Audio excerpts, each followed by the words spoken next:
Good afternoon, 49er faithful. Hopefully you are able to join this one. I know that the 49ers press conference is still going on at this moment. I expect a few late arrivals in this one. I was just watching George Kittle speaking a moment ago, but had to go live for the Sneakerhead call-in show at 4 p.m. because we've got a hard out here at 5 o'clock. It's one of those 3-stream days for me. Had Jason Aponte on the channel earlier today. That was a phenomenal episode. Go check it out. I will be on Jack Hammer's show this evening, Hammer and Nails, with Jack Hammer and Jesse Naylor. It's going to be a round table where it will be myself and Aaron from 49ers First Takes on with Jesse and Jack. Going to be a hell of a program. That will be at 6:30 p.m.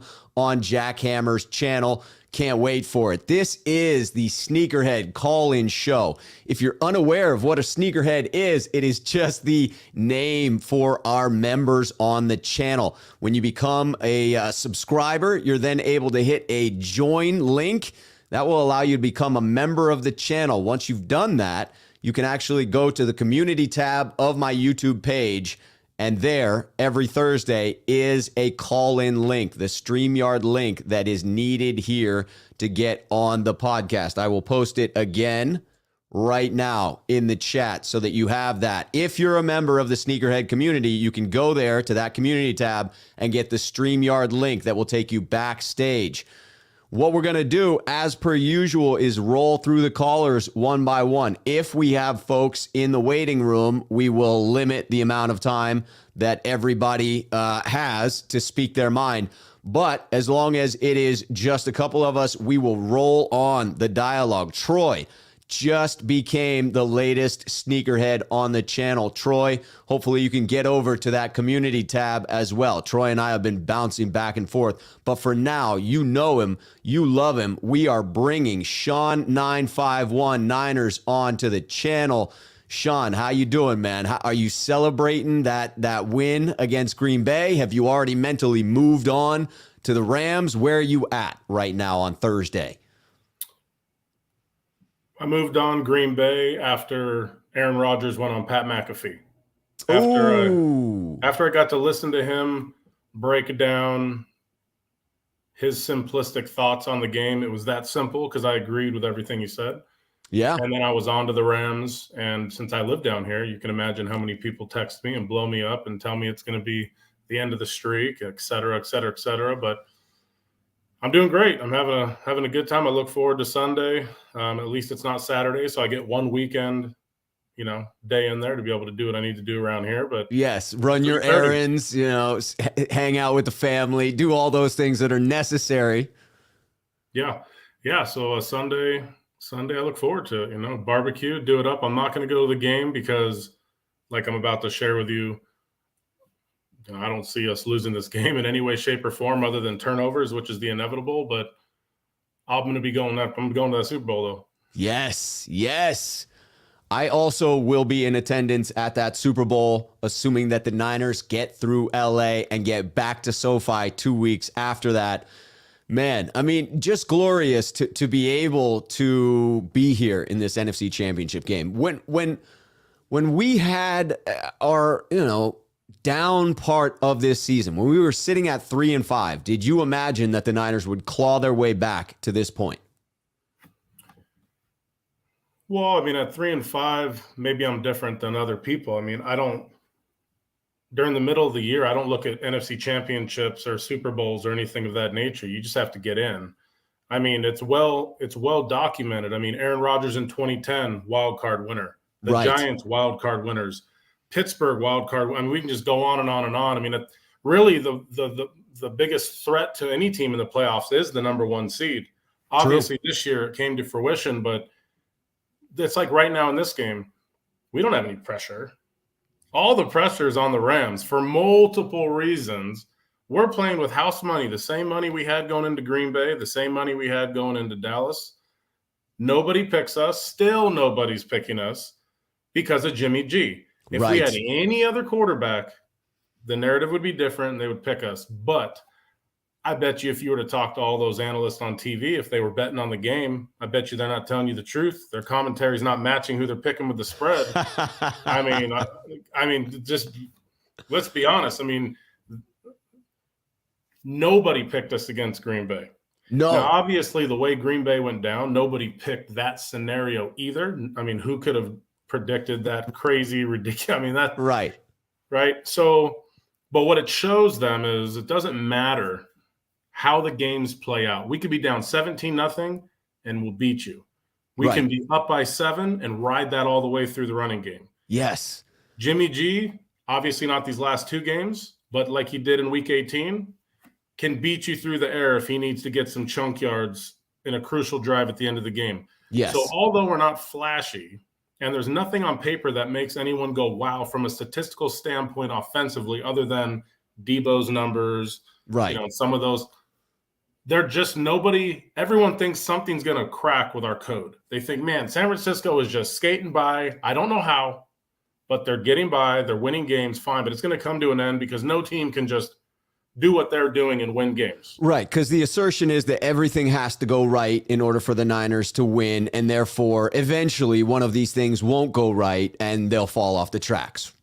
But here's what's funny. What went right in Green Bay? Special teams. That 1 out of 3? Yeah. And we won with 1 out of 3. Well, I know defense played good. Actually, I shouldn't say 1 out of 3. Defense played electric. But if you think – so I'll break it down even a little differently. So – when we get ahead, everyone says, oh, the Niners are going to win because they're just going to steamroll with the lead, the running game, their defense, etc. When we get behind, the narrative has always been, there's no way they can catch back up. They're not built like that. They can't do this. Right. We have a number of instances where we've done that throughout the season. Absolutely. Drive by drive. And what a lot of analysts and people that understand the way our team reacts, we literally play off each other. If our defense is balling, Kyle Shanahan knows offense doesn't need to put up 30. So I'm going to drain this sucker to the fourth quarter, call some of my crazy plays, get the lead, and the game. If it's not working in our favor, it's 17-0, Shanahan goes a little bit different in the playbook. He doesn't just pound the ball on first and second down every single drive. Throws on first, runs on first, throws on second, maybe runs on third. He just plays a different game. He authors a different story depending on how the defense is doing early in the game. Defense against Green Bay. Literally, that was a mere drive of what we did against Dallas. They did it to us, right? It was like, ooh, wow, man, we are cold. Punched us in the face. But then what happens? You go on the sidelines. We talk about it multiple times. We adjust incredibly on the fly, offensively and defensively.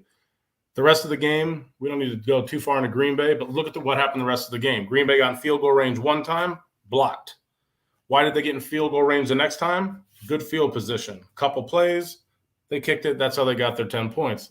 Outside of that, Rodgers couldn't do anything. People don't think about this. Who had the number 1 offense in the league? Dallas. 17 points. Should have had 10. We gave him 7 to Jimmy. Aaron Rodgers, 10 points? Why in the world is Stafford going to somehow put up 28 or 30 from all the – how? The Rams do nothing different. I watched their complete game against Tampa Bay multiple times. Sure. They look like the same team in Week 10, in Week 13, Week 15 when they were rolling, Week 16 when they were rolling, 17. Then who played in Week 18? Oh, 49ers, and we shut their ass down or shut their butt down. Hey, then you go right. Ass is okay. You can definitely drop, PG-13 is the rules for the channel. But it is fair to say that in that Week 18, I mean, they jumped out all over us. And if it weren't for, taking their foot off of the gas, you wonder if they could have managed to knock us out, right? I mean, it played out in such a way that they certainly punched us in the mouth there. Why do you think that they won't be able to repeat that success coming into this one? But so the key word is punching us in the mouth, or the key phrase, right? Punching us in the mouth. Shanahan and McVay and McFleur they all have the same mindset when they approach a game. Dominate my first 24 plays. They're good at it. All 3 of them are good at it. LaFleur just did it against us. They script an incredible game plan. LaFleur just did it against us. Shanahan does it most of the time, unless there's a mistake or something crazy. Right. McVay, same thing. The first game, the reason it didn't work for them is Stafford threw 2 quick picks. It throws you out of the game plan. But look at the last game. Good game plan. They went down. They scored. They had some fortunate plays. They had some good catches that could go either way. Good game plan. Good for him. What did he do 17-0? His game plan was working so well. He sprinted to the end zone to go hang out with Higbee and cheer up. Right? So you can see, like, that's their strategy. But the issue when you face our team, we don't have a specific game plan on defense. We are a series by series defense. Whatever you do the series before is not necessarily going to work the next series. We are too talented and too fast for repeat mistakes on defense. So what happened to the Rams in the Tampa game? The same thing that happened to them in Week 18. Yes, second half collapse. But the narrative out there is taking foot off the gas. See, I don't subscribe to that theory because I didn't see that on film. I didn't see Aaron Donald not playing as hard, Ramsey not playing as hard, Reeder and the rest of those guys. I see the same thing. But what the Rams are horrendous at is what we're good at. They're terrible adjusting on the fly. Why? Because they think their state-of-the-art players on defense are going to just get them through. If they throw it, Ramsey will pick it off. If they run it, Donald, Floyd, and Miller will get them.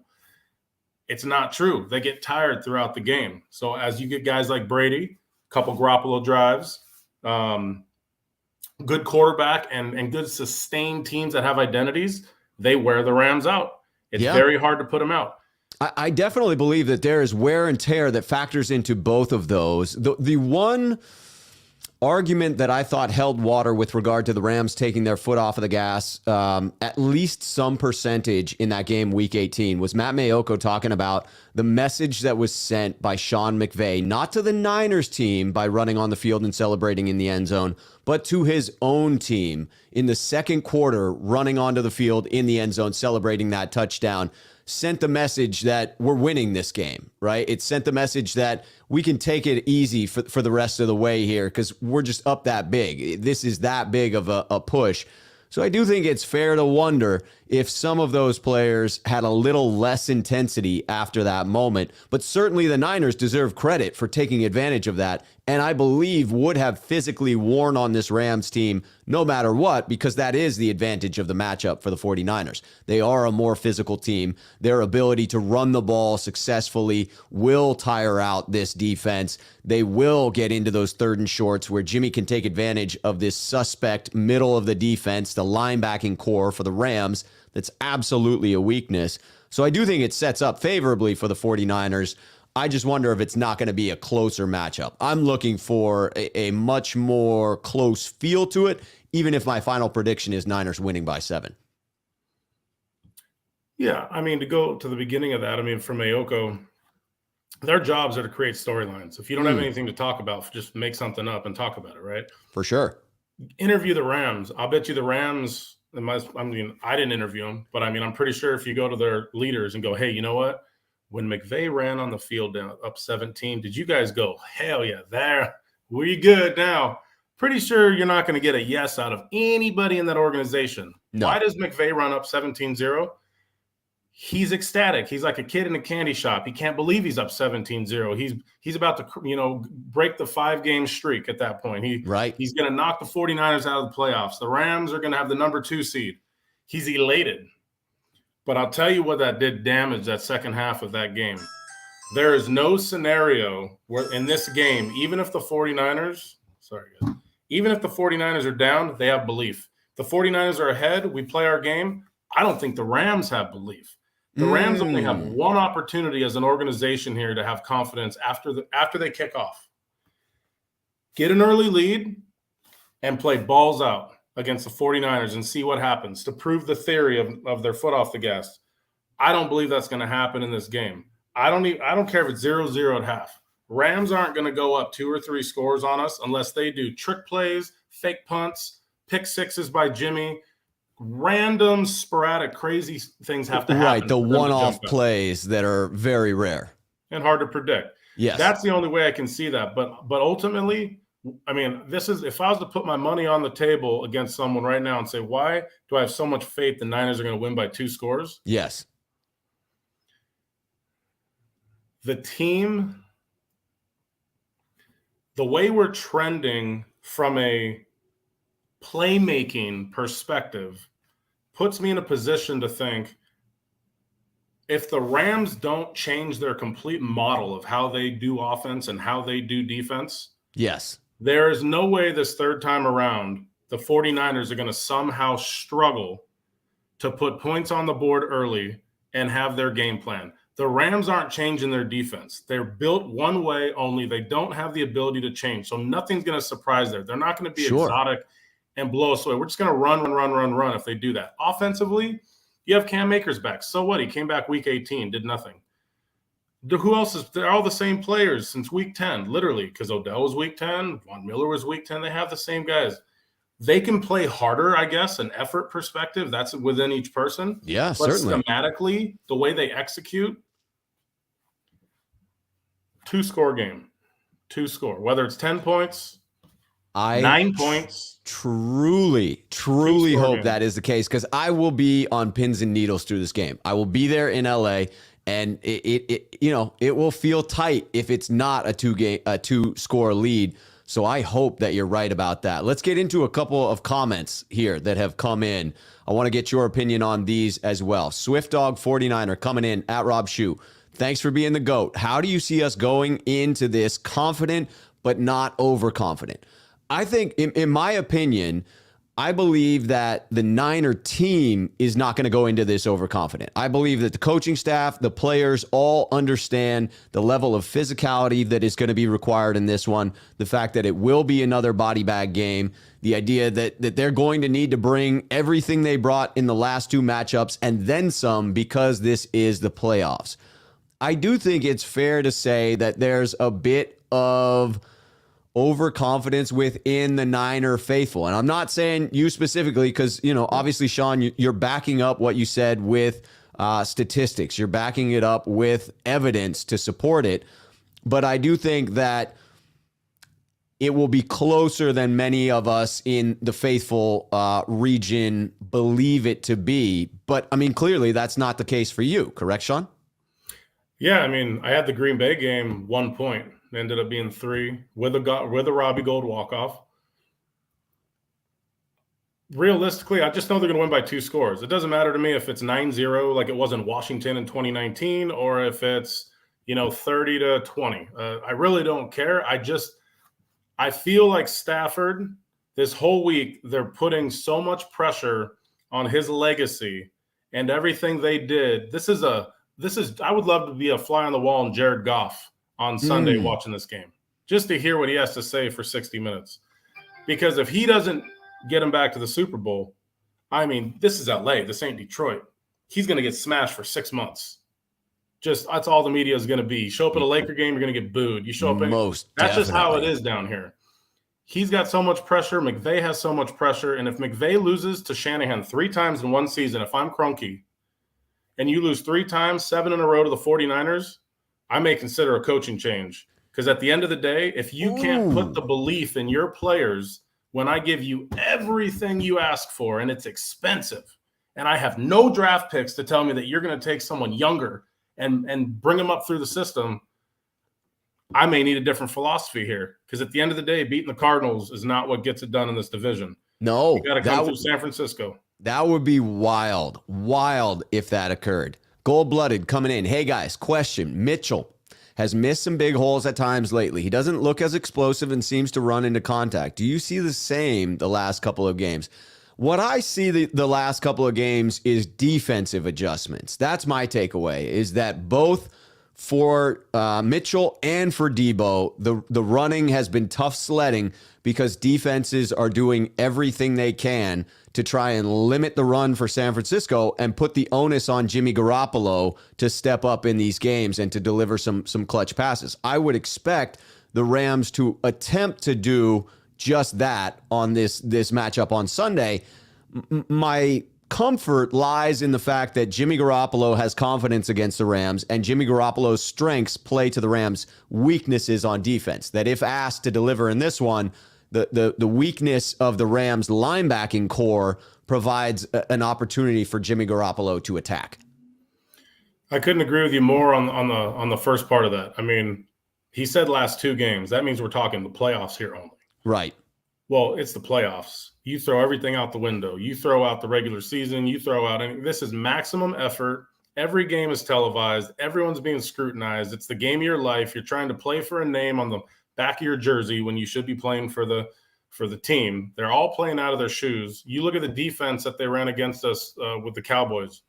Their whole goal was to shut down the run. They had, once we broke contain from the front five of the Cowboys, Deebo gashed, Mitchell gashed. I mean, Juszczyk gashed. It was over. But that first 10 feet of mud, that was their game plan. There weren't holes to be had there. If he missed one or two, it's a fast game. Hey, has Mitchell ever been in a playoff game before Dallas? I mean, we can say the Rams was a playoff game and the Titans and all the rest of them. But at the end of the day, that was his first playoff game too. He went straight into Dallas. And then he goes into where? 0 degrees in Green Bay. I wasn't on the field. I don't even know what type of vision you've literally had as a human being as a running back when you have white and green jerseys with white snow and white. I mean, so I wouldn't put much onus on Mitchell, but if you want this question to be answered legit, let's see his third playoff game in which he already had success prior at this stadium in week 18 to see if there's a difference in terms of his breakaway and yards after contact. Yeah, this will be a much clearer test. I do think that for those that weren't there in Lambeau, I don't know that everyone understands just how paralyzing those elements were. I mean, when you took off your gloves for even a moment to get your phone out and shoot some video or do whatever, your hands were almost instantaneously numb. I mean, the field, the way in which people walking, all of those rolled ankles that you saw, all that pain on players' faces, that was amplified because of the cold. And those hits were very, very violent in that game. It was a physical matchup in brutal elements. And I just don't know that translated over the screen. Maybe it did, but you knew it when you were there in the elements, and that absolutely impacted it. Sean, will you be willing to hang out for a little bit? I got Waruna down there. We're going to bring him in, but then we'll come back and continue this dialogue. How's that feel? Let me give you one thing on the elements for that. Please do. Please do. I'll go along with it. Yeah. If Green Bay ran all over us in those elements, I would give way more credibility to the fact that Mitchell was missing holes. But the fact that all of Aaron Jones' yards came on screens and in passing game, what did Aaron say the first thing he said when Pat McAfee asked him, man, what happened? He goes, the 49ers shut down the running game. Yes, so they did. They didn't do anything. I can't expect us to be that much better in those conditions. But do Aruna, I'll be here as always. But I appreciate you and appreciate the faithful. Heck yeah, Sean. All right, we will be back with Sean Waruna, bringing him into this stream. How you doing, Waruna? I'm doing great. Yeah, you celebrating the fact that the 49ers are in the NFC Championship game. I know for a fact because you have a bit more of a public persona. You have written some articles for SI.com, right? Continue to write those articles.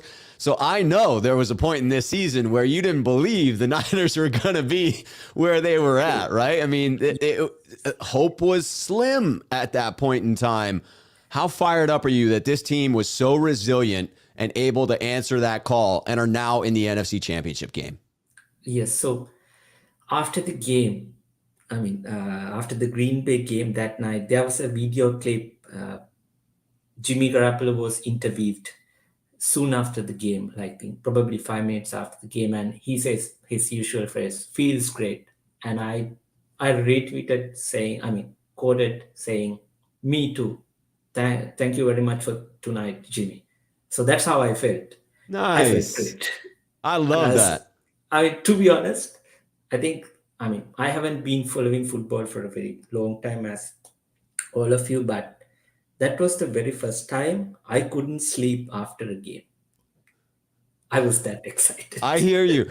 I was still answering comments on my YouTube page at 4 a.m. that night. 4 a.m. And I was like, I should probably go to bed, but I couldn't. I could not. Yes. It was too exciting. Yes. So it's great. It feels great. It's unbelievable. So what I think about, especially during, this game, when it comes to Jimmy Garoppolo, I have a kind of a crazy theory. Not a theory, I would say. A train of thought. the level of Jimmy Garoppolo's play, what we know about him, it's an advantage for 49ers. Because if you Yes. think about Ryan Tannehill, what happened during that game? When Titans expected Ryan Tannehill to show up, he wasn't there. Matthew Stafford, I mean, he's a great quarterback, but Yes. there were some games that Matthew Stafford did not show up. So when that happens, teams do not have alternatives, workaround. So they just Interesting. follow, right? They just fall over the Yes. cliffs. They expect But that player to yes, deliver. deliver the bare minimum or whatever it is. But for 49ers, we know what Jimmy Garoppolo exactly what he is capable. Uh-oh. Did we lose you, Waruna? We've During got that last drive when we need you're the breaking up a ball little to bit. Deebo. Okay, Deebo. Oh, No, sorry. quite all right. We just lost you Can for a you hear me little bit, but it now? seems like you're back now. Please continue. Yeah. So that's why Uh-oh. We may have a bad connection here, Waruna. We'll give it. I think let me try. You might maybe you should bring me back. I'll try to switch my network. Okay, switch your network, and if that fixes it, we'll keep you here. Otherwise, we'll bring you back in just a moment. See if you can't get a better connection going. It looks like we got Brian sitting in the waiting room. Waruna, you feeling good about this connection now? Yes. Yes. Can you Okay, hear me?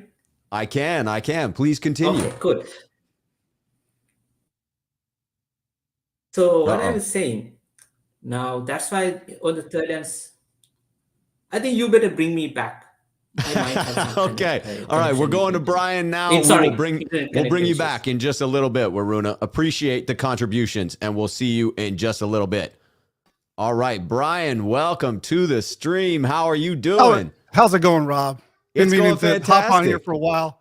I thought I would get on and flex on the SM7B. Yes. Everyone always wants to talk about the Sony cam that you have, but the reason why I appreciate your channel is because you have the best audio setup.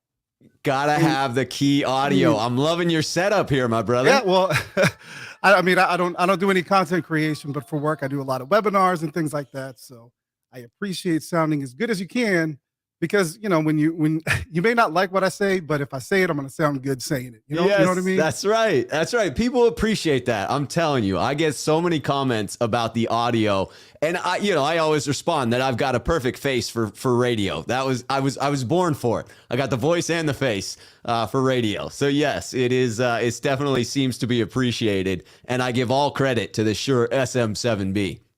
And actually, I mean, your background, did you do broadcasting or any voiceover work before? Because you're good at it.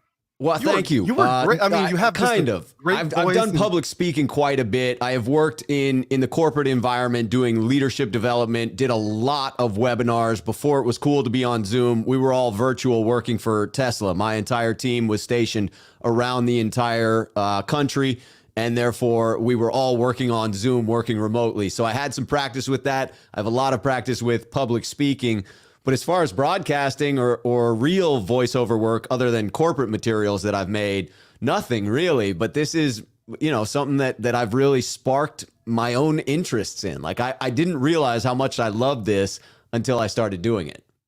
No, it's great. And I mean, really all the credit goes to Grant Cohn. I think he just spawned off a bunch of different communities, really. Yes, he did. And I mean, nothing against everybody else. I enjoy Jason's channel, Jesse, and of course Grant for what he does. He's acquired taste, but Right. I actually do like your channel the best. The takes that you give are they're not hot takes or anything like that. They're very much, you can tell that you're a Niners fan, unlike Grant, but they're not so over the top and everything. They're very palatable and quite good. So I appreciate your content. You're doing some great work, and hats off to you.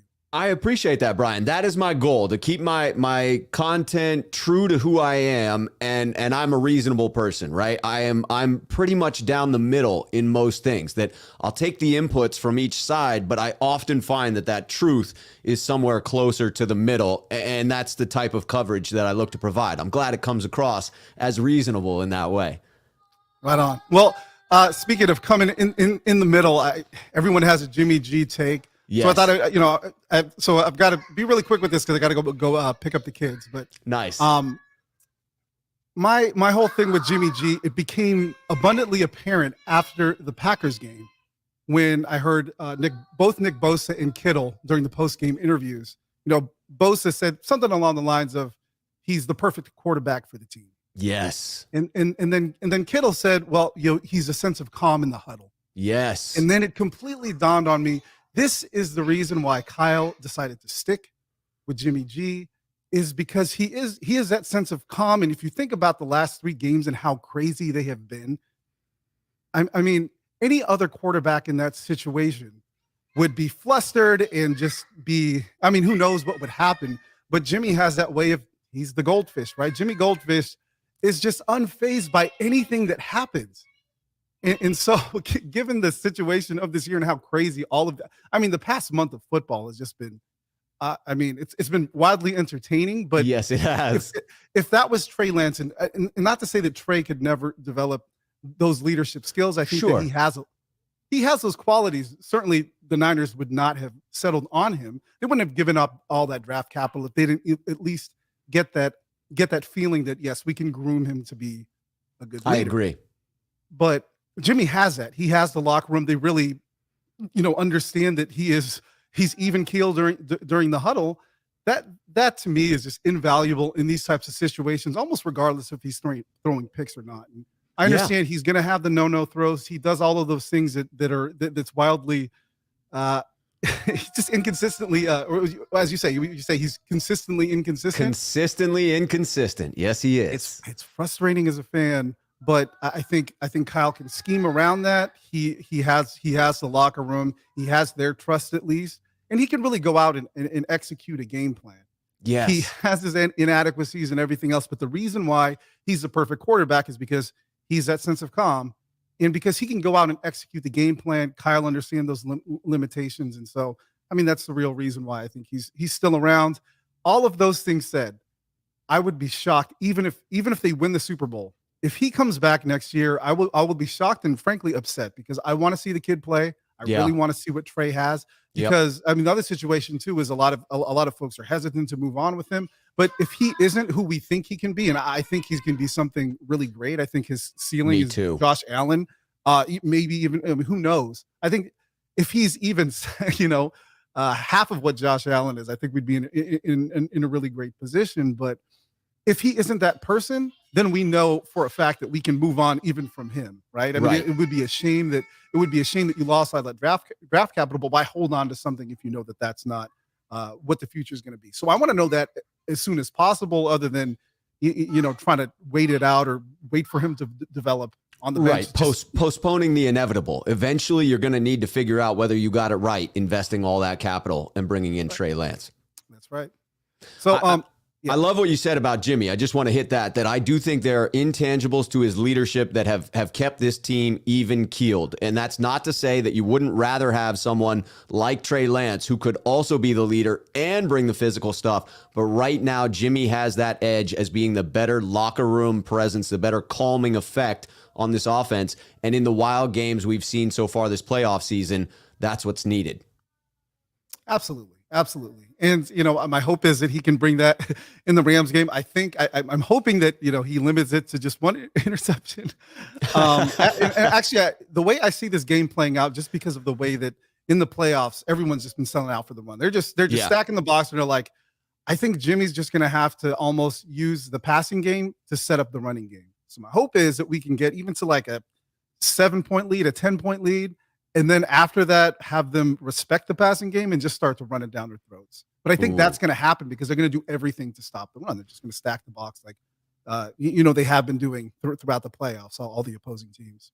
I love it. I think that the 49ers are set up nicely to attack with their own strengths against the Rams' weaknesses. And over the course of the game, barring those one-off plays, that should bear fruit for the San Francisco 49ers. We should be on our way to Super Bowl 56. I hope so. Yes, me too. And it's so, yeah, I mean, I'm in the Bay Area, and I used to live in LA. And it's funny because, they tried to limit all the tickets. And I'm like, there are more Niner fans in in the Los Angeles and Orange County area than there are Rams fans. I mean, there's no doubt about it. No doubt about it. They got betrayed by Los Angeles, right? So it's no wonder that they shifted their loyalties to the others. Brian, I got to transition 2 home games to wrap up. That would be amazing. That would be phenomenal. Yep. But I wanted to say, I love this call. I got some in the waiting room that I got to get to, but this was phenomenal. Please call in again. I thought you were super insightful, and I love the setup. Yeah. All right. Thanks a lot, Rob. Brian. Take care. Thank you, sir. Appreciate it. Crazy B Cody coming into the stream. Crazy B Cody, how are you doing? Good. What's going on, Schuh? Hey, how you doing, man? Are you excited? We're in the NFC Championship game here. Hey, honestly, as Niner fans, man, we can't be. We need to take stock of how lucky we are. To be honest with you, I mean, 2 in 3 years, and then I think it's been 5 championships. Oh, I love the Cup. There you go. 5 NFC Championship appearances in the past, 10 years, the past decade, and but it's just so funny because I've heard so many people. It's so interesting how polarizing Jimmy Garoppolo is. Jimmy G. The only other person I could think of, not to bring in politics, but is Donald Trump. Because you know what I mean? Because you had people that definitively are on one side or on the other, and it's interesting because I really do like Croc and his channel too, and you guys kind of share that similar opinion. I'm a big fan. Yeah, Croc is awesome, man, and because you guys you point out the things that Jimmy G does bad and the things that he does well, and I think you can have that opinion because it's not to say that you're a Jimmy hater, it's simply you're being an objective fan, and you're calling the situation what it is. And yes, I would agree with some of the intangibles that Jimmy G has. He does have that, kind of ice running through his veins, and he does, and Kittle and them trust him, But I also think this is a situation of where Kyle has kind of manifested this situation where you couldn't give the opportunity to Lance for the locker room to trust Lance, because he kept going back and forth, right? He was bringing him in with packages, then he started him, then he took him out, and then he put Jimmy G back in. And so it's well, yeah, no wonder the locker room wants Jimmy G, because he's the known quantity. They haven't seen enough of Lance. Right. And even though you had people like Kittle and you had people like oh my gosh, I can't believe I'm drawing a blank. Our middle linebacker. Fred Warner. Yeah. Fred Warner. Yeah. Oh my gosh, I can't believe that. So it happens. Sometimes the gears just seize up there. Right. And so even Warner came out and said, he drastically improved from, that the previous game, the Arizona game to the Texans game, and so I think this notion that yes, Jimmy G has proven himself to a certain extent, that's accurate. I would say it's true, but Jimmy G is, and I heard this from somebody, I can't take credit for it. Someone said on one of the channels that Jimmy G is a gunslinger's mentality in a game manager's body. Ooh, I like that. And that's exactly what he is. I mean, he does those plays, because Kyle trusts him to run the offense to the certain extent, because he's been there a while. He knows the playbook. But if you look at so many of the throws, like how we say, and you look at it and you're like, how do you make that how do you make that throw? How do you not see the linebacker? How do you not, how do you don't drive the ball? How do you not, right, release it early? Jimmy makes a lot of just boneheaded mistakes, and that's why he's an average quarterback. And it's not to say that obviously with Jimmy in the huddle, do I want Jimmy to win? Absolutely. I'm a Niner fan, and we want him to succeed. No doubt. Obviously, but Kyle doesn't go in the offseason because you look at the previous season, right? When in 2019, when he took us to the Super Bowl, and he couldn't make that one play that would ice the game, that would put the Super Bowl away. Sure. And so what does Kyle do? Kyle knows that Jimmy has the locker room. Kyle knows what Jimmy G is. And so what does Kyle do? He literally goes after even looking into getting Sam Bradford. I mean, he was looking at everyone. He was ticked off that he couldn't get Stafford. Yeah. I mean, you don't go, you know what I mean? You don't go into the offseason and Jimmy G's your guy and go in the offseason looking for all these replacements, because Right. Kyle knows the limitations of Jimmy. And this notion that, like I said, it's so interesting to see how on so many channels that they say, well, if you criticize Jimmy G, you're a hater. If you support Jimmy G, you're a Jimmy G supporter. Right. And I just look at it, I'm like, no, it's just point out the reality. It's the facts. Like, do we want Jimmy G? I mean, obviously, like I said, I want him to succeed, but there's just obvious limitations. And Yes. we're lucky that in the terms of matchups, we've been fortunate that the situations that have come up in Dallas and in Green Bay, that he's not been asked to do too much. And he wasn't asked to do too much even going into the 2019 season, going into the Super Bowl. What did he throw? 8 passes in Minnesota. He threw like maybe 15 or 20 in the game before that, or the next game against Green Bay. I mean, it's obvious that Kyle, while he trusts him to a certain extent, doesn't trust him completely. Yeah. He knows the limits. That's fair. I think Kyle would rather win this game with a solid run game, a defense that holds the Rams, and then attack them over the middle where their weakness is, and that's Jimmy Garoppolo's strength. It's very clear in flirting with all of those quarterbacks. The Sam Bradford one, I hadn't heard about that, but everyone out there trying to bring them in is a clear message that Kyle Shanahan wants to upgrade. And I do think there was a trust issue for Kyle Shanahan in Jimmy Garoppolo. But right now, we're riding with him, and thankfully the matchup sets up favorably for the 49ers. Do you think that Jimmy Garoppolo can take advantage of that suspect Rams defense over the middle? Like I said, it's almost like Jimmy is fortunate that the chips are falling in the right place, because for the matchup, the reason why matchup-wise that the Rams are such a huge such a huge advantage in terms of matchup is because, for one, like you said, they love to play the 2-man coverage, the Tampa 2 almost. They play a lot of man coverage. And so what does that do? It leaves open the middle. And that's what Jimmy's bread and butter. I'm telling you, that's where we're going to attack them. Crazy B. Cody, I got to get to the next caller because we got a few people waiting in the line. This was a great call, though. I want you to call back in the next time. I always appreciate talking to you, my friend. For sure. Have a good one, man. Hey, you too, Cody. Take care, buddy. All right, Korean 49er, we are bringing you into the stream. How are you doing? You got it muted. Oh, he dropped out. But we got William Bennett coming in. William Bennett.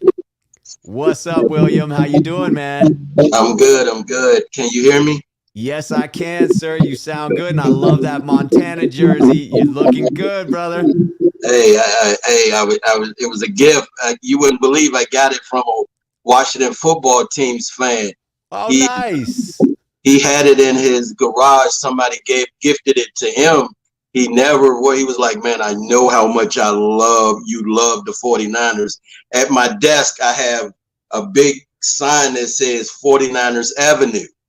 And nice. he was like, man, I just wanted to give you this. And I was like, hey, thanks, thanks. But, this is the first time I actually ever even put it on.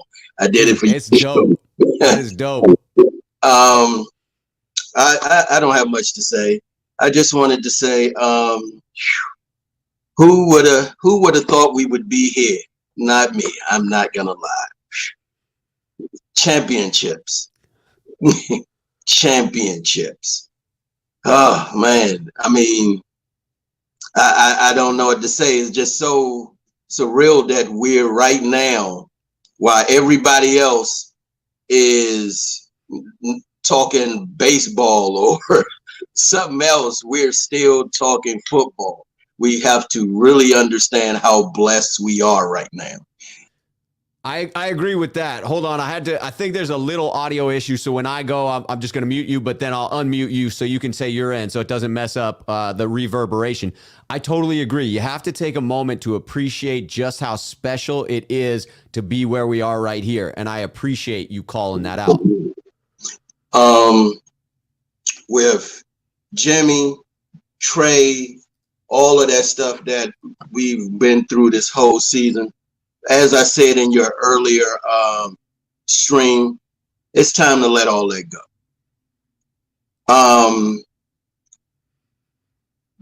I look at it like this. People say, what is the formula of a winning quarterback? Is it rings or is it stats? I mean, because you can say there's a lot of Hall of Fame quarterbacks who don't even have a Super Bowl ring. Also, one other thing about Jimmy, and I say this because I'm a pro Trey Lance, but I realize and appreciate what Jimmy has done for our team. If Belichick looked at Jimmy Garoppolo and said, "That's my new next quarterback," that says a lot for all that you look at Belichick as being one of the greatest coaches in NFL history, and he looked at him. So yes, Jimmy does have his moments where he can get in his own way. But the man wins. I mean, you got to understand something. You can't drive the car or drive the truck without the steering wheel. I mean, he wins. Look at Aaron Rodgers. Aaron Rodgers didn't throw a pick that game. Where is Aaron Rodgers right now? Sitting on the couch contemplating where his next move is. We're still playing. You feel what I'm saying?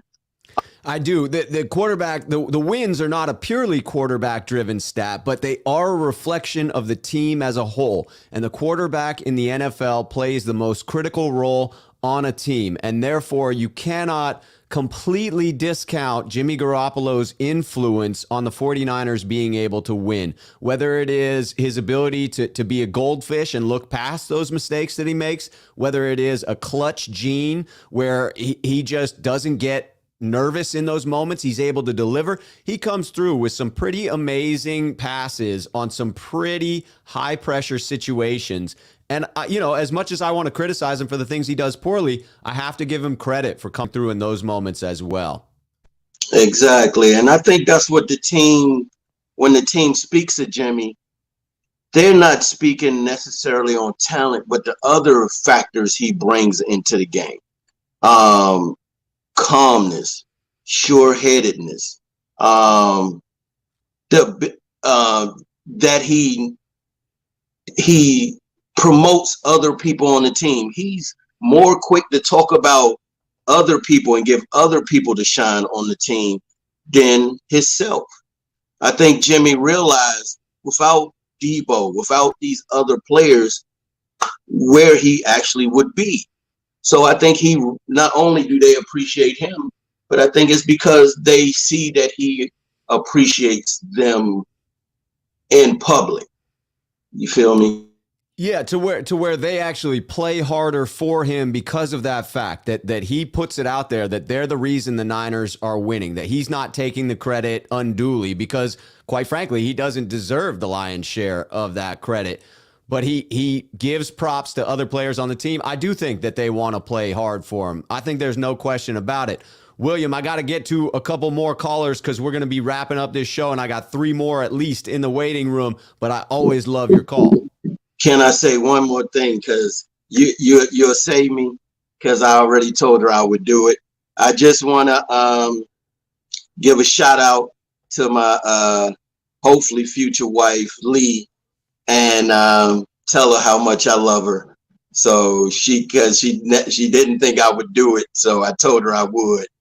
But thanks for giving me that moment to get some kind of coup points. William, I love that. Shout out to Lee. That is fantastic. I'm pleased you were able to do that, William. It's always a pleasure to chat with you, and I look forward to next week, my man. Hopefully the Niners will be in the Super Bowl. Cheers, my friend. Yes. All right, William. Bashar, we are bringing Bashar in. Bashar, how you doing? Cheers to you as well. What's 49er minded. I wish I had a coffee mug to throw up to the camera. I actually have a nice big Slurpee style 49ers 7-Eleven thing, but nice. It's in the garage. I forgot to wash it out. But next time I jump on here, I'll bring it on.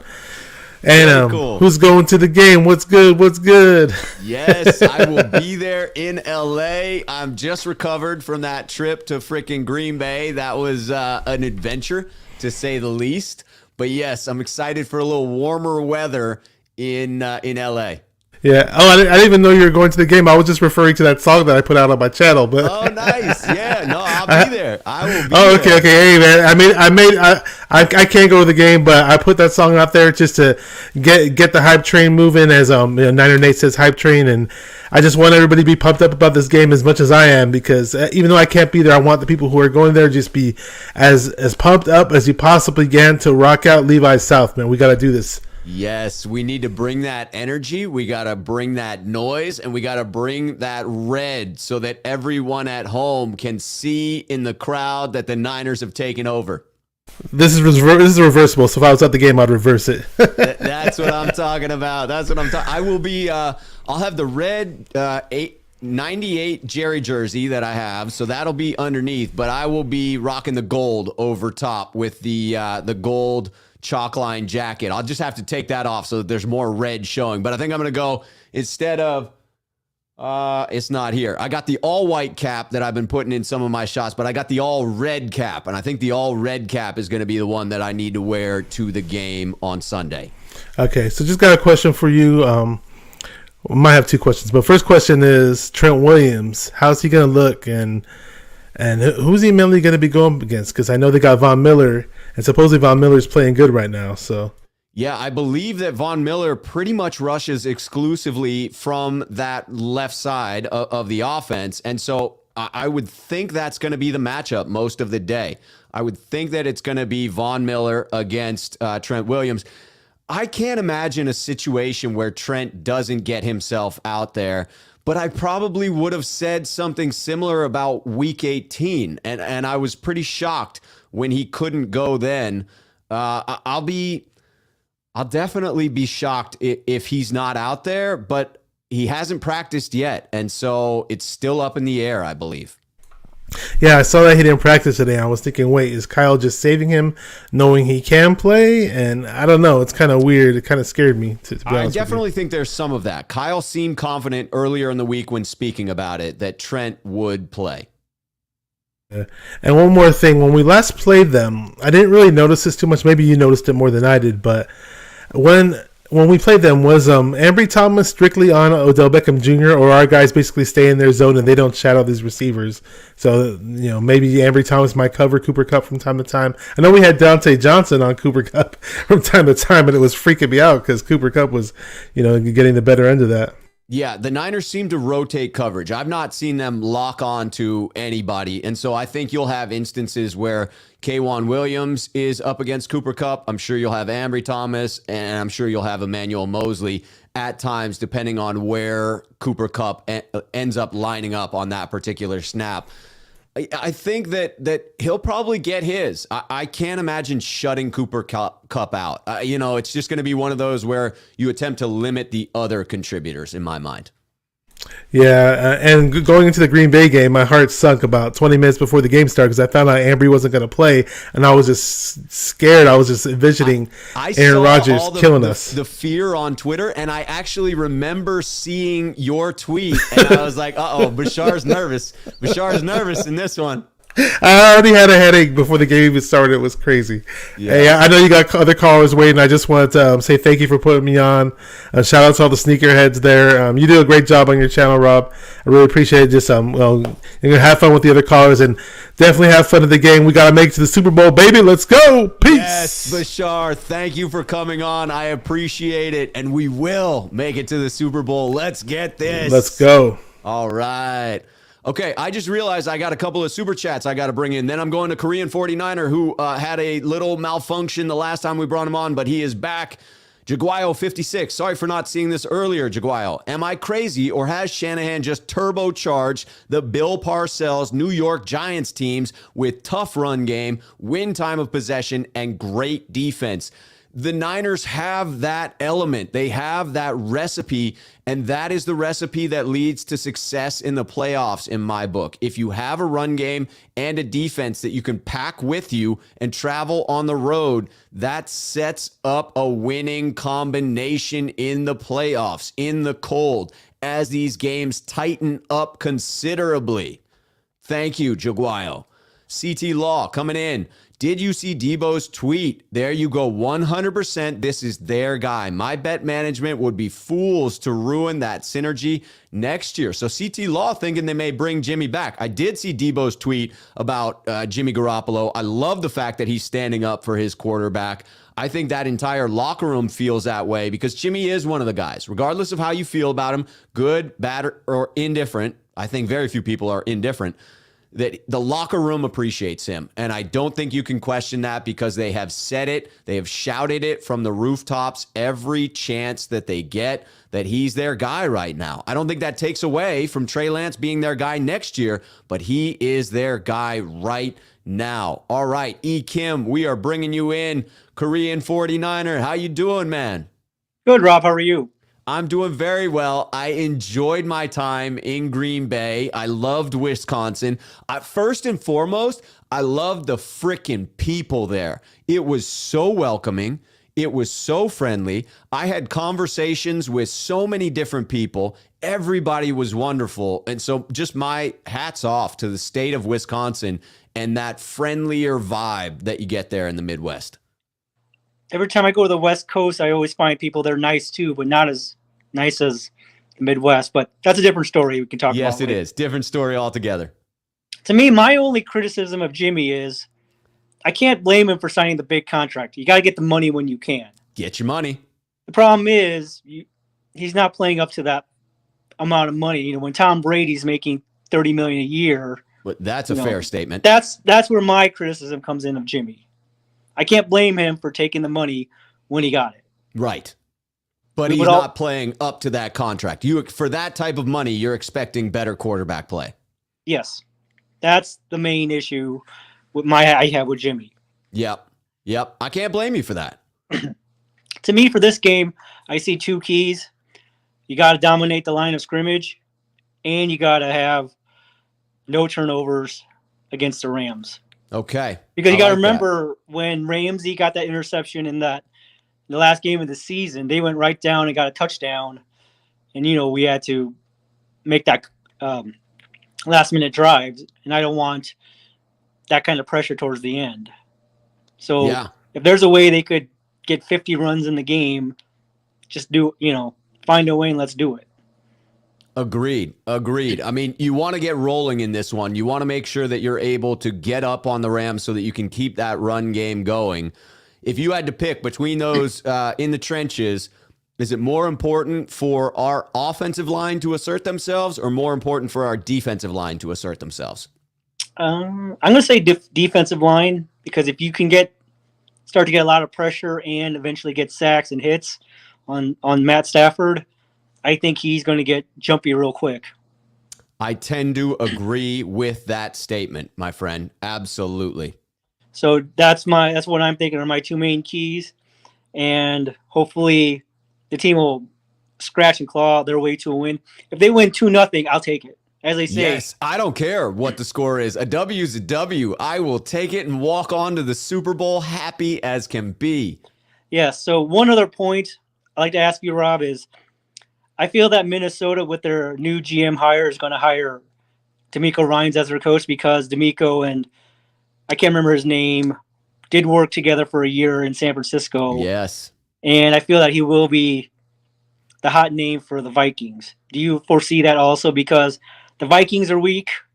I mean, the Packers are weak. Are getting weaker. Yeah. Bears are rebuilding, and the Lions are never-ending rebuilding.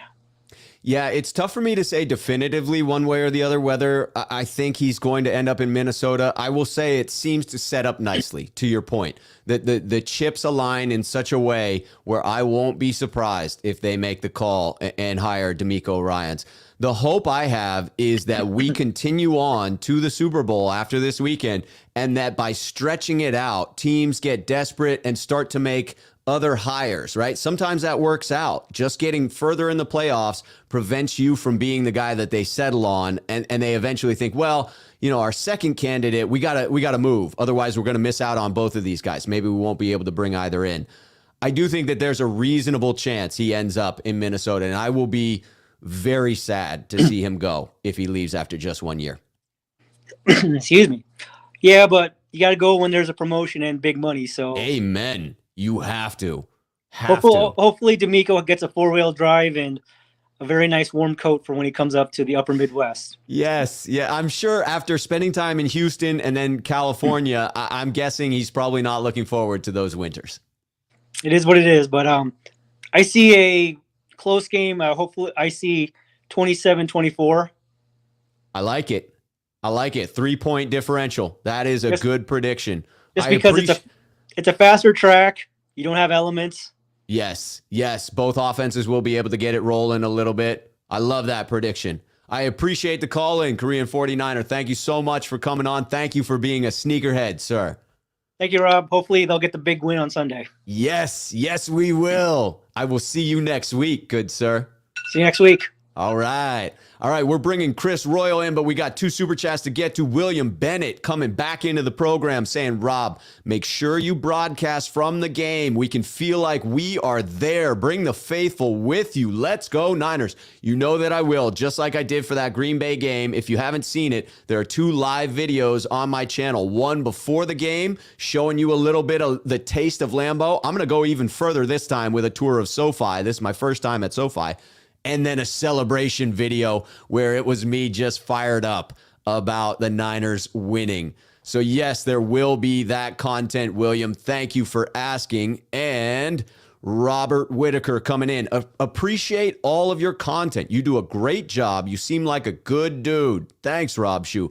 Robert, I appreciate you coming in to say that. I appreciate you commenting. I appreciate the sentiment there. I'm all about the positivity.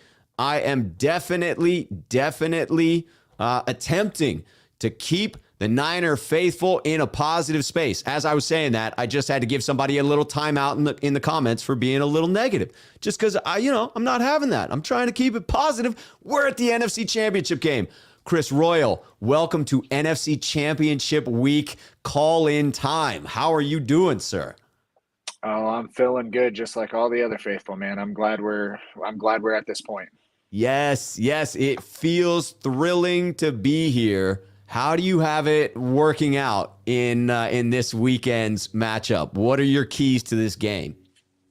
Well, we gotta limit Matthew Stafford. He's got all those weapons. I think our defense is going to do great. They've played him pretty darn well. Yes, they have. So I do think that I think that Jimmy's going to have a bounce back game. I don't think he's going to make too many mistakes. He's going to throw his 1 interception at least. But he's definitely, I think, probably going to bounce back from these last few weeks. I would agree. He's comfortable against the Rams. He's very comfortable against that defense. Yeah, and they're playing in a dome. There's no elements. I think that was a huge reason why he looked as shaky as he did. Because let's face it, Aaron Rodgers didn't look very good either. So no, he did not. And believe me, as a guy who was sitting in the frickin' stands, not trying to play football, that weather was debilitating. Yeah, for sure. So I definitely think he has a bounce back game. I definitely see him probably throwing for about 200, 210, couple touchdowns. Okay, I would assume like he's that. probably going to have an interception. Hopefully not two. If he gets up to that, we're going to have our defense step up and put enough pressure on Stafford that he starts making bad decisions. Yeah, we just have to keep the turnover differential at 0 or positive in my book, right? If we can force turnovers, it allows us to make some turnovers. And I agree that there's a pretty high tendency for us to commit one turnover. So I do think it's going to be paramount for our defense to get after Stafford, make him uncomfortable, make him throw some of those ugly balls that he can when he's under duress. Yeah, definitely.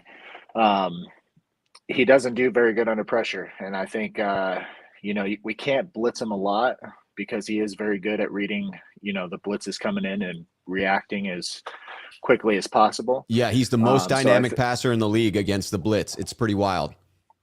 Yeah, definitely. So I think D'Amico Ryans are going to have to, time the blitzes and disguise them as much as possible. And we've seen it. He does a very good job of picking and choosing when he's going to blitz, and you never really know where it's going to come from. And they've only blitzed 14% of the time in the 2 games that we played Stafford this year, and we're able to capitalize on that, right? I mean, we forced 4 turnovers from the man. Yeah. I think it's going to be a good game. I think we're going to enjoy it. I have the final score as 27-17 Niners.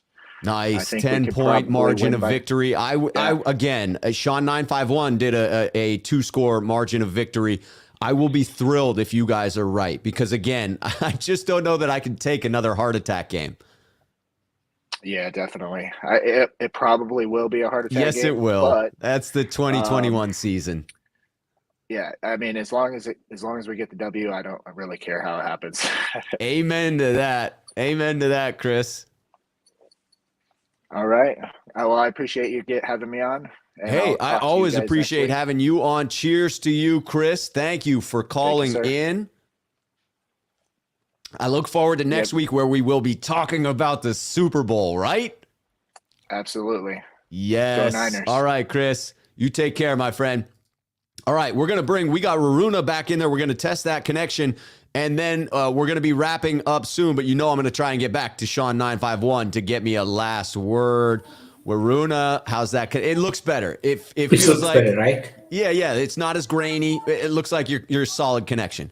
So I got to keep it short because I got a hard out. But let me know your thoughts, my friend.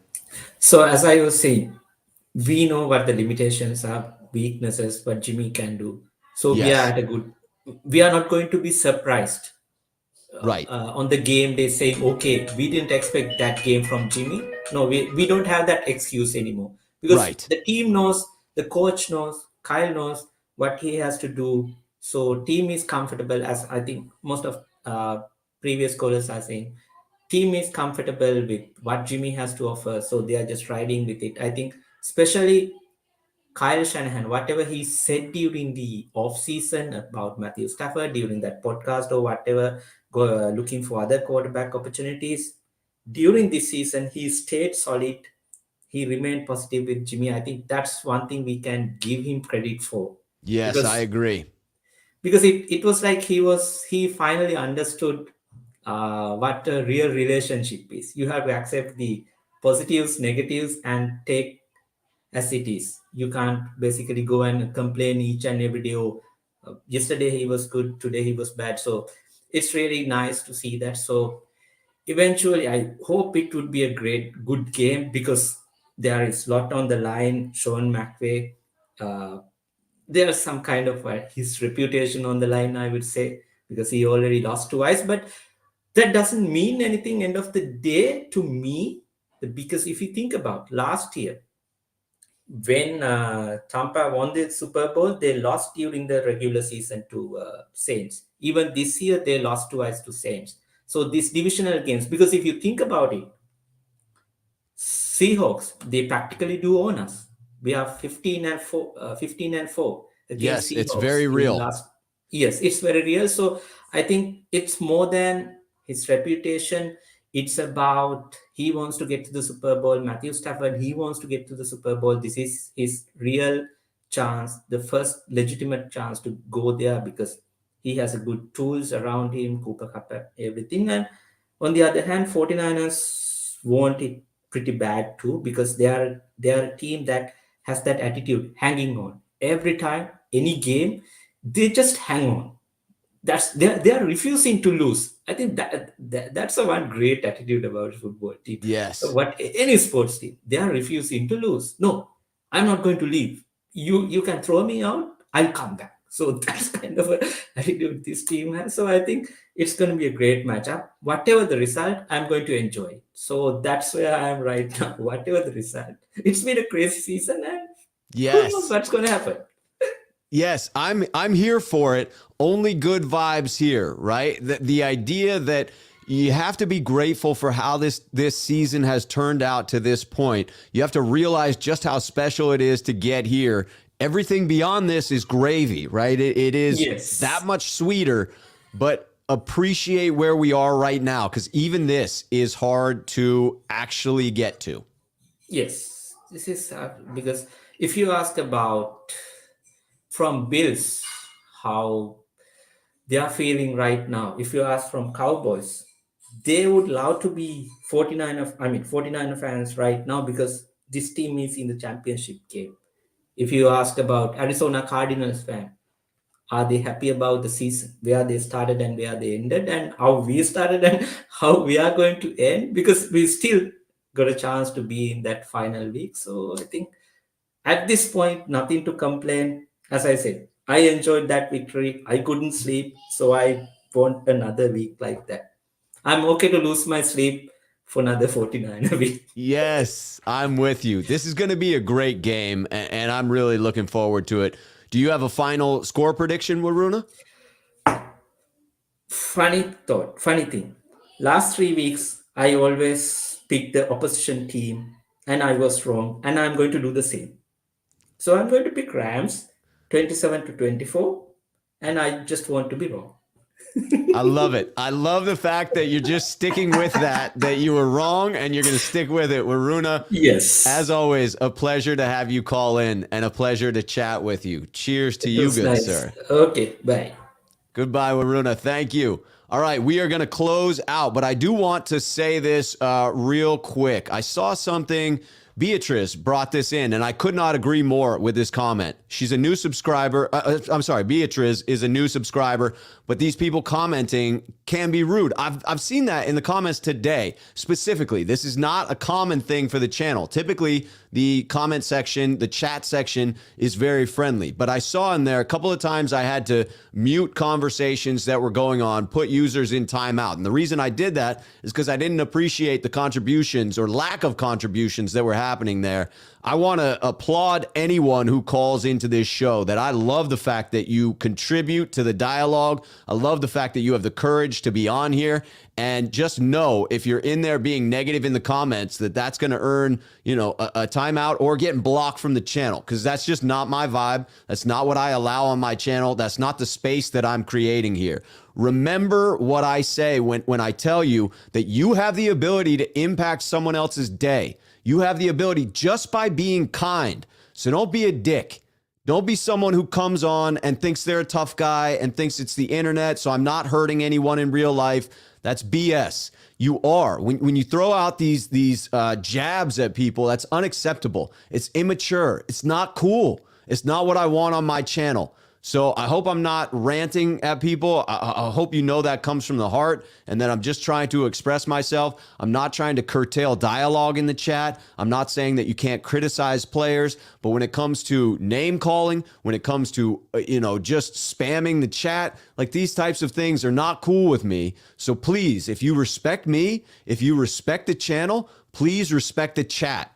And again, I hope that doesn't sound as if I'm speaking from some high horse. I'm not. I'm human. I'm capable of, saying stupid things. I'm capable of being mean at the wrong time. And, I admit that I'm not perfect. And I hope you all can admit that too. But I just hope you look in the mirror and I hope you say to yourself, how would I feel if someone were taking jabs at me? How would I feel if I put myself out there and somebody was trying to clown on me? A fellow Niner faithful at that. It's not cool, and I just had to say something about it. So I appreciate all of you that are in the positive, appreciate all of you that stay positive, and I just hope that this is encouragement to go that direction and not the negative. So just had to take that. Sean, we got to finish this on a positive, my man. So how are we doing that? What is going down this weekend? You have spelled it out for us, but what's this last note that you're going to leave us on here, my friend? No problem. I wrote it down. Total yards in week 10, 278 for the Rams. Okay. Week 18, they get out to a 17-0 lead. We look like we're going to be blown out to everyone other than the faithful. They ended up with 265 total yards in that game. Less than week 10 when we blew them out. Oof. Matthew Stafford. Oh, he's the savior. He's going to take the Rams to the Super Bowl. Oh, my goodness. He's better than Jared Goff. Week 10, 226 passing yards, 2 picks. Week 18, in that great stadium. The Rams are the bomb. They've got everything going for them. Woo! 201 yards passing.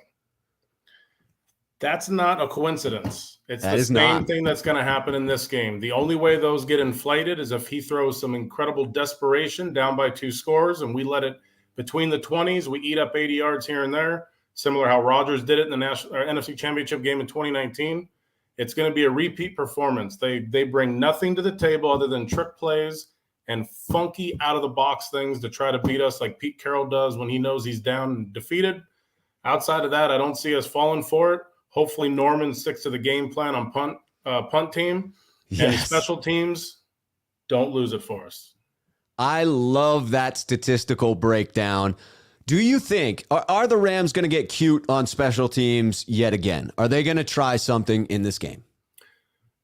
Only out of desperation. They won't do it like the Seahawks 0-0 to try to go up 7-0 on their side of the field. I don't think McVay can take that pressure from LA and from ownership if he instantly turns around and finds himself down 7-0 or another score. But absolutely 100%. He tried to do a fake field goal before the first half was over, week 10, when DJ Jones blew up Hecker. Remember that. Right. That's week 10, not week 18 or not the NFC Championship.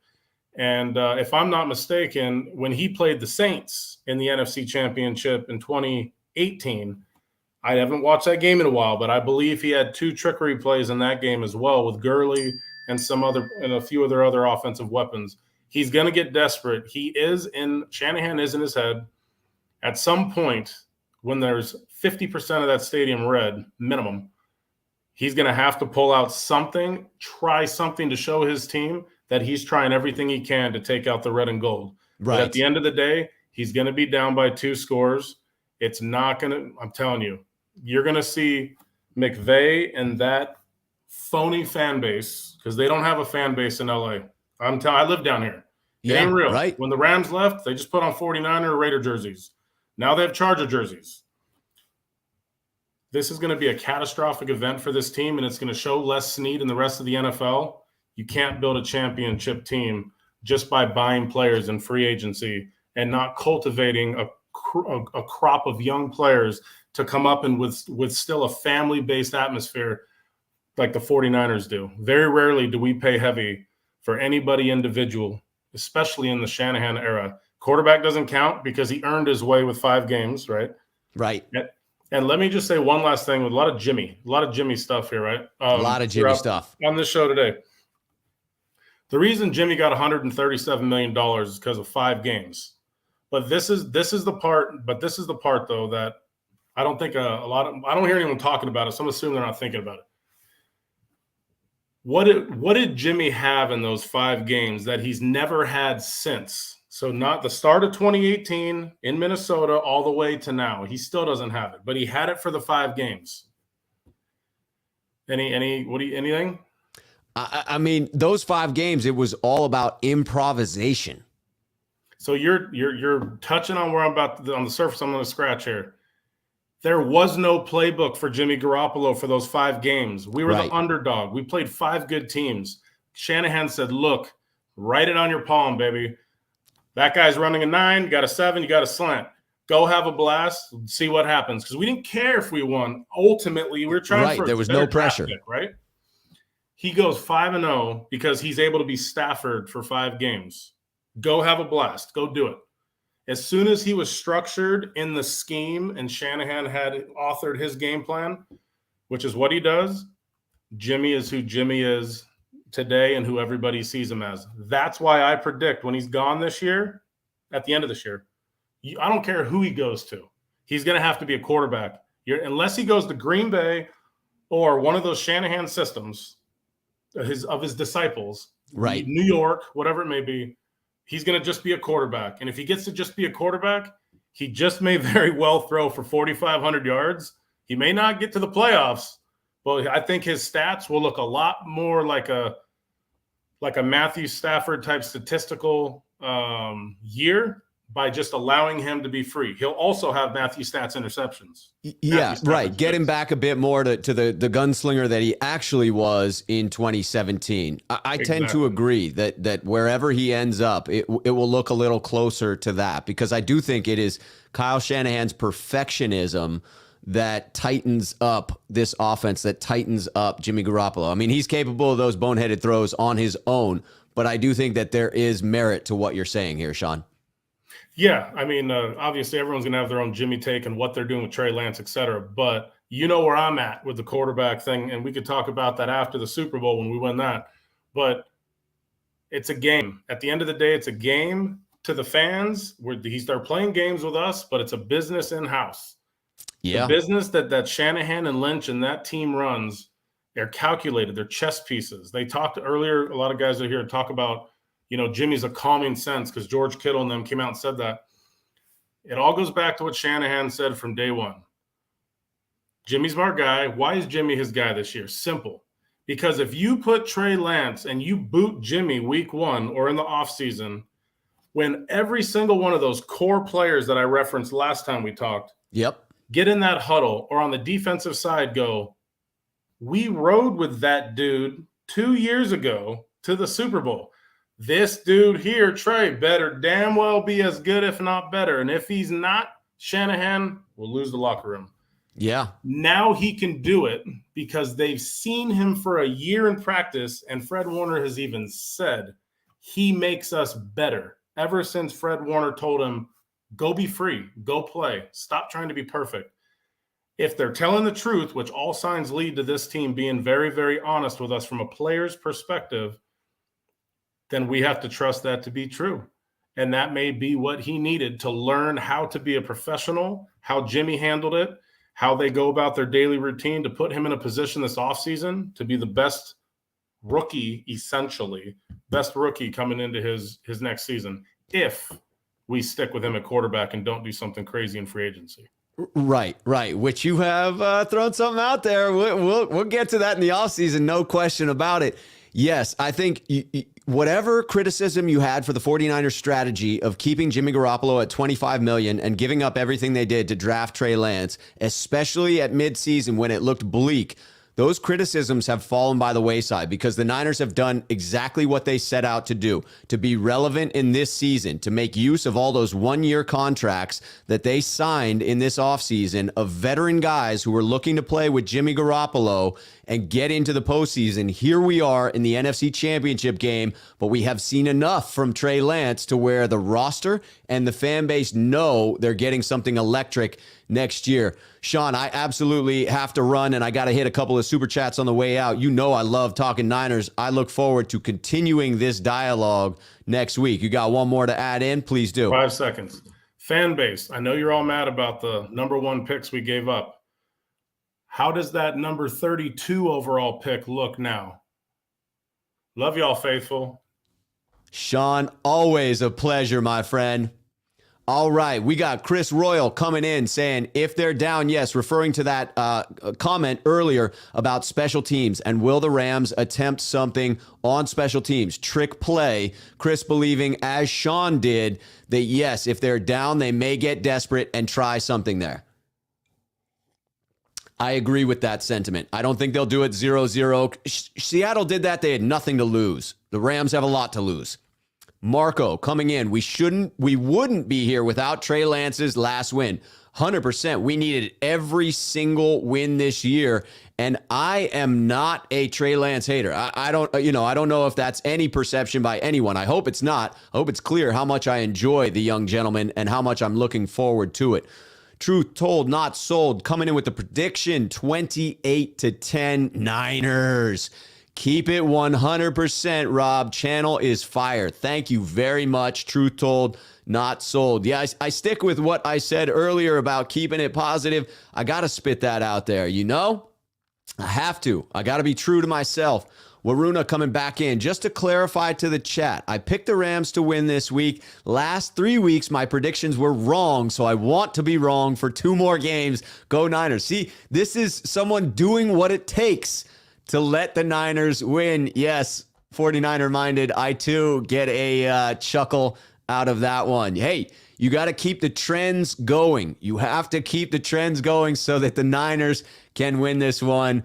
Texas Niner also appreciating that sentiment. I appreciate all of you sneakerheads. I would have kept this thing going for another freaking hour if I could have. I had a hard out that I went well past, and I need to get to something, but I appreciate you all. I cherish this conversation that we have going here. I love the people who call in. I want to reiterate that if you're uncomfortable being on camera, you can call in and just be a voice caller. I'm going to start a voice call-in show for everyone in the off season, but I definitely want you guys to feel like you can call in. Just saying Rob needs to go get his dinner. Rob's got an appointment that he's got to run to, but thank you all for being here. I will be on Jack Hammer's channel, Hammer and Nails tonight, a roundtable with Aaron from 49ers First Take, 6:30 on Jack's channel. I'll see you then. I'll be back on my channel tomorrow. Follow me on Twitter, The Left Shoe, to find out when. Until then,